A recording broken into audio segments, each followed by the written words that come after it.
Le comité de suivi et évaluation de la mise en œuvre du chronogramme de la transition n'est nullement rejeté par la CEDEAO. C'est en substance l'assurance que le porte-parole du gouvernement a tenté de donner hier jeudi devant la presse à l'occasion de son compte-rendu du Conseil des ministres, Talib Barry. Oui, peut-être que cette sortie de Ousmane Gawal se justifie par un des passages du communiqué final du sommet extraordinaire de la CEDEAO tenu à Addis Abeba.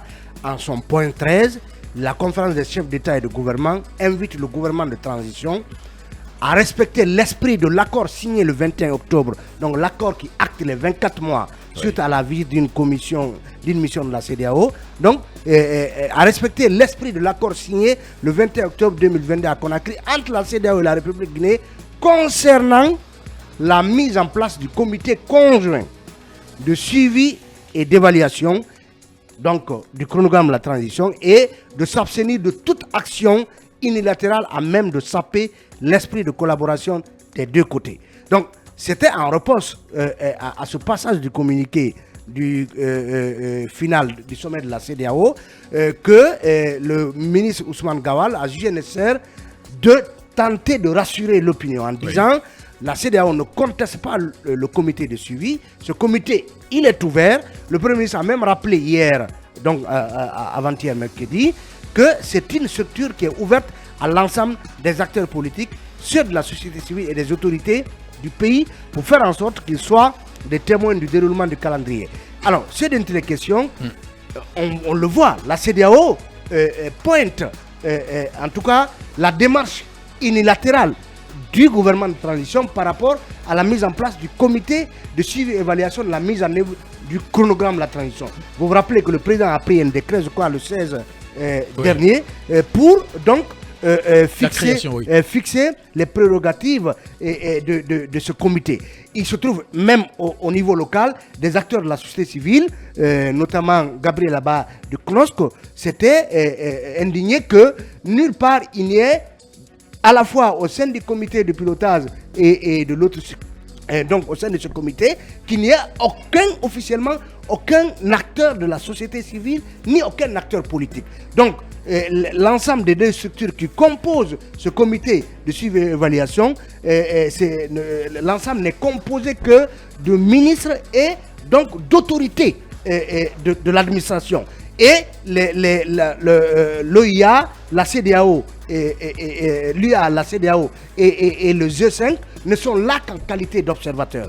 Donc la CEDEAO, on le voit, et quand vous prenez l'accord justement du 21 octobre, cet accord en son point 8 disait: par ailleurs, les experts de la CEDEAO et de la Guinée ont conjointement recommandé la mise en place diligente d'un comité de suivi et d'évaluation conjointement.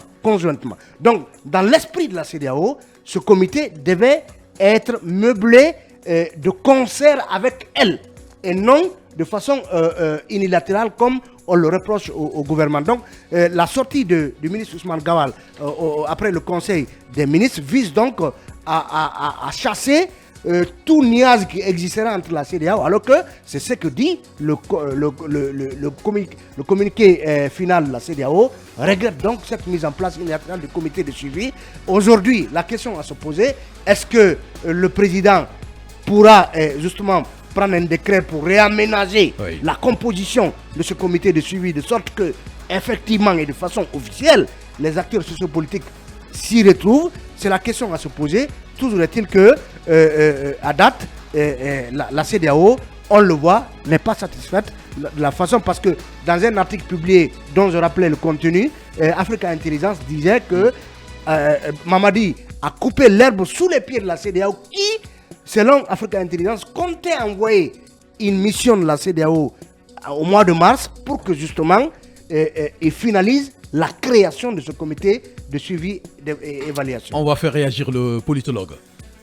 Il faut dire que dans le cas de la Guinée, la CEDEAO a co-dirigé, ou plutôt a coproduit un chronogramme de la transition, ce qui n'est pas tout à fait le cas pour les deux autres pays. C'est assez inédit. Et de ce point de vue-là, vu qu'ils ont édité le document ensemble, et Talib le rappelait tout de suite que dans le rapport qui a été, le communiqué de la CEDEAO qui a suivi donc ce travail technique entre la CEDEAO et le gouvernement guinéen, il avait été dit qu'il devait mettre conjointement en place un comité de suivi de la mise en œuvre de ce chronogramme-là. Donc, je ne vois pas pourquoi le porte-parole du gouvernement reviendrait pour relativiser ça, alors que c'est écrit noir sur blanc que la conférence chef d'État demande à ce que l'État guinéen ne fasse pas dans l'unilatéralisme en mettant en place un comité de suivi. Et même quand vous regardez un peu le profil de ce comité-là, je ne pense pas que ça a vraiment du sens, puisque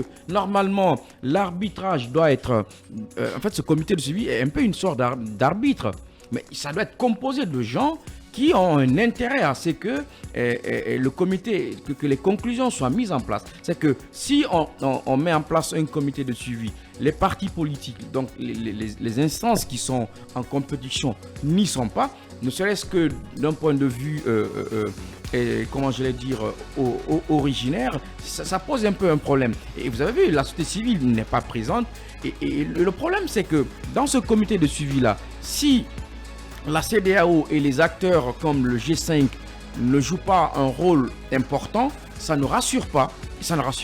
Et vous voyez, il y a aussi l'antinomie, c'est déjà de dire qu'on on met en place le comité de suivi, on le meuble, et puis derrière on dit non, la CEDEAO ne pointe pas du doigt. En clair, que demande Cabinet de nous à comprendre? Que demande la CEDEAO? La CEDEAO demande à ce que l'État guinéen, le gouvernement guinéen, conjointement, accepte de mettre en place un comité de suivi dans lequel la CEDEAO va jouer un rôle qui n'est pas seulement celui d'observateur. C'est simple, ça n'a pas de... Puisque la CEDEAO se sent engagée dès le départ sur un document qui a été mis en place, un document stratégique qui a été mis en place, donc elle ne comprend pas qu'elle participe à l'édition d'un document au départ et qu'au final, qu'elle joue un rôle d'observateur, puisque maintenant... C'est-à-dire que les autorités guinéennes doivent faire appel à la CEDEAO pour que les deux procèdent à la mise en place du comité. C'est ce que vous voulez nous dire? Non, la CEDEAO veut faire partie du comité puisqu'elle a travaillé en amont. Et certainement non en qualité d'observateur. C'est cela. Mamadian. Je dirais que la CEDEAO est en droit d'exiger cela parce que ça l'engage. C'est cela. Donc, en quelque sorte, elle demande à ce que sa présence, comment dirais-je, soit actée au sein de tous. Elle demande à avoir clair dans tout le processus du début à la fin. En fait, Oui, Basseko. mais moi, je ne sais pas qu'est-ce que le gouvernement dirigé par Dr Bernard Goumou veut finalement, parce que même les acteurs politiques, la société civile qui ont pris part, notamment au dialogue politique interguinéen, ont dénoncé le fait que ils n'ont pas été associés, ils ne sont pas dans le comité de suivi. C'est le secrétaire exécutif du Conseil national des organisations de la société civile, Gabriel Abba, qui a dénoncé le fait que les acteurs de la société civile qui ont participé notamment aux travaux du dialogue politique interguinéen n'ont pas été du tout associés, ne sont pas dans le comité du suivi. Je pense, pour une question de transparence, de respect pour tous ceux qui ont participé aux travaux, à commencer par la CEDEAO et les acteurs politiques et de la société civile, je pense que le président de la transition doit revenir notamment sur le décret pour que notamment toutes les parties qui ont pris part aux travaux donc, du dialogue politique interguinéen puissent être associées à cela. On ne peut pas réduire cela seulement au ministre parce que c'est l'avenir donc de la Guinée qui se décide en tout cas lors de cette transition. Donc c'est important que le gouvernement guinéen entende raison et que le président de la transition essaie donc de revenir notamment sur le décret qui a été pris. Gary Grassi, oui. Le porte-parole du gouvernement a-t-il réussi sa communication selon vous?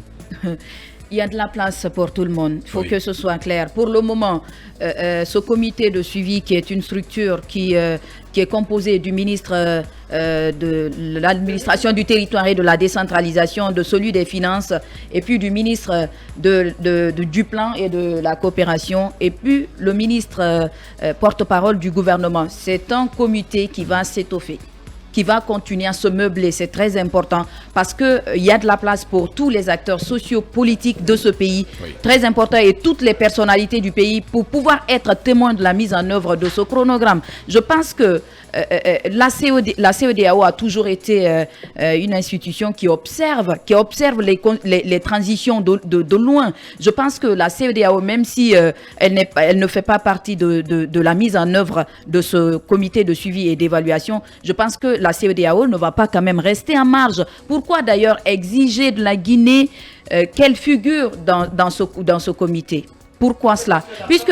Écoutez, je pense que ce n'est pas aussi, catastrophique. Je pense que ce n'est pas aussi catastrophique que les gens le croiraient. Oui. Et je pense que c'est un comité qui vient d'être mis en place. Et au fur et à mesure, ils vont intégrer toutes les parties prenantes. Merci,